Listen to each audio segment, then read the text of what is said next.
Hey everyone, welcome to another episode of the Whovian Shelf. Today I'm reviewing the one that started it all, the very first Doctor Who story, An Unearthly Child. Now, there are a number of ways you can pick up the DVD for this story.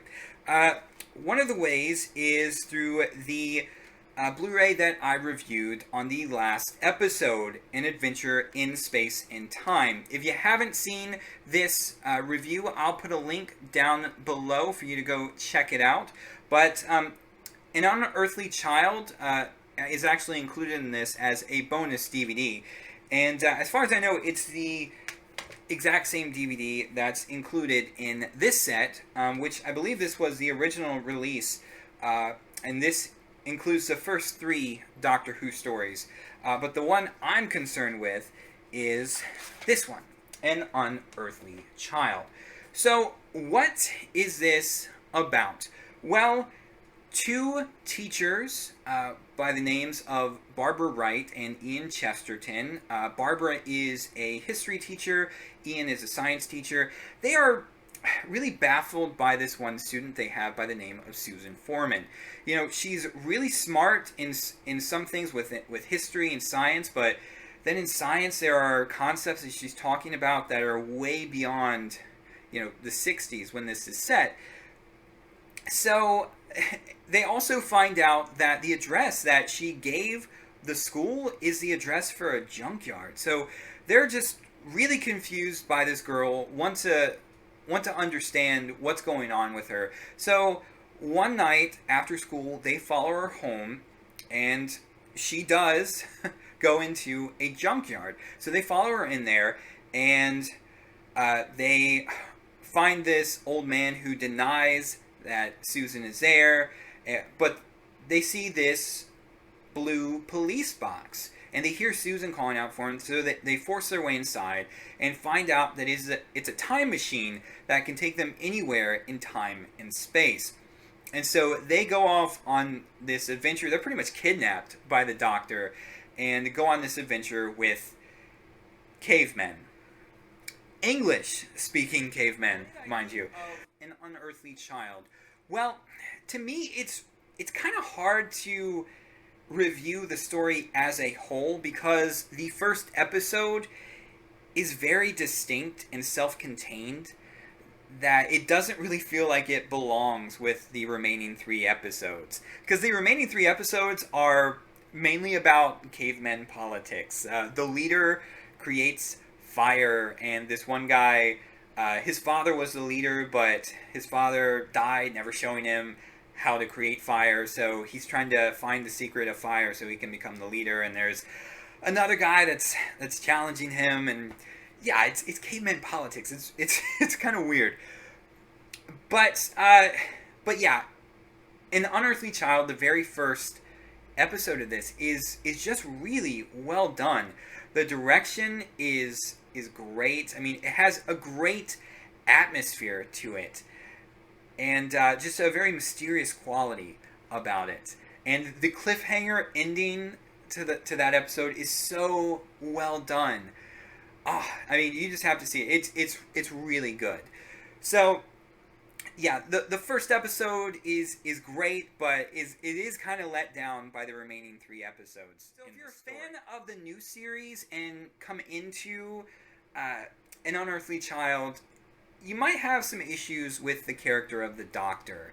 He's a bit more prone to violence in this. I mean, he does almost kill a caveman, and but he's a very crotchety old man in this, and it's very much his way or the highway. But what's great about this is that since this is a serialized show, and does continue on for quite some time, as far as William Hartnell's Doctor, he does mellow out and actually grows fond of his companions, Ian and Barbara.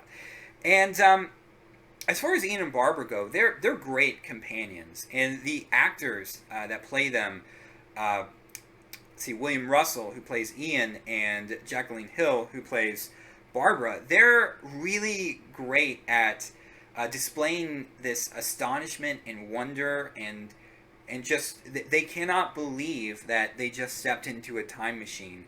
And even when they go back in time, they don't believe it. So they're great. The only character in here that is not great is Susan, played by Carol Ann Ford. And it has nothing to do with the actress. It's just really how the character is written. She's more or less useless. And, I think she was put in the show just so they could have a younger character in it. So, younger kids could possibly relate and at least have someone they could relate to in the show. But she's pretty much reduced to screaming a lot of the times. She can scream really well, but that's more or less all she does. And that really is a shame.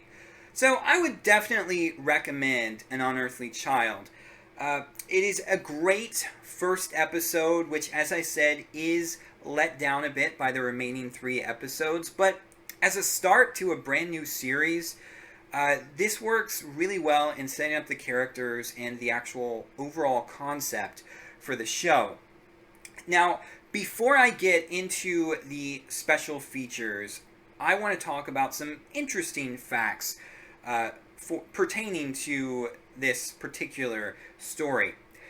So, this originally aired November 23rd, 1963. And during that time, there was a lot of media coverage surrounding the assassination of President Kennedy. So they actually asked to rebroadcast the first episode the following week because they felt like this kind of got lost in all the media coverage, which is understandable. Also, there is some naming variations for this first episode. During production of this, it was originally referred to as 100,000 BC, and to this day, there are Doctor Who fans who actually prefer that title for this story. But the BBC, through novelizations of the story and the VHS release, have referred to it as An Unearthly Child, and that stuck. So, kind of an interesting fact there. At least I find it interesting, but I'm a nerd. So now for special features, this has an audio commentary with the producer of the show, Verity Lambert, who sadly no longer is with us, and the director, Waris Hussein. And as I mentioned in my review from the last episode of An Adventure in Space and Time, Verity Lambert and Waris Hussein were pretty much key in getting Doctor Who, in basically its creation. So it also includes actors Carol Ann Ford and William Russell, and it's moderated by Gary Russell. So a nice commentary track for that. Plus, you get the original pilot episode. See, they actually had to redo the entire pilot episode because it just didn't work out as well as they had intended. But it's a 40-minute unedited studio recording, and it also includes outtakes with it. It also includes production notes. And what those are, they're pretty much commentary in text form. And they're kind of, at least from what I've seen, unique to the Doctor Who line of DVDs.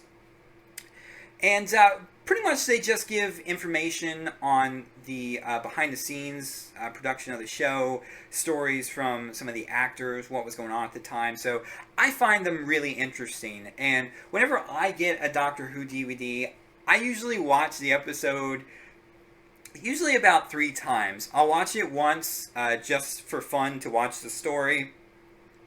And then I'll watch it with the commentary track.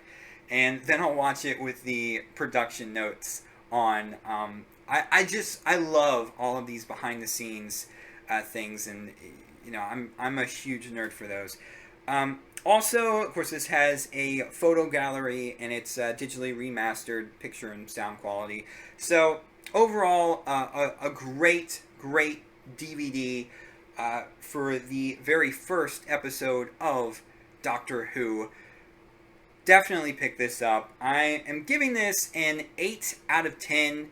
As I said before, great pilot episode, but overall, as a story, wasn't really all that great.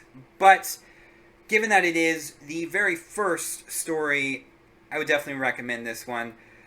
Well, tune in next time on the Whovian Shelf when I review the 7th Doctor story, Battlefield.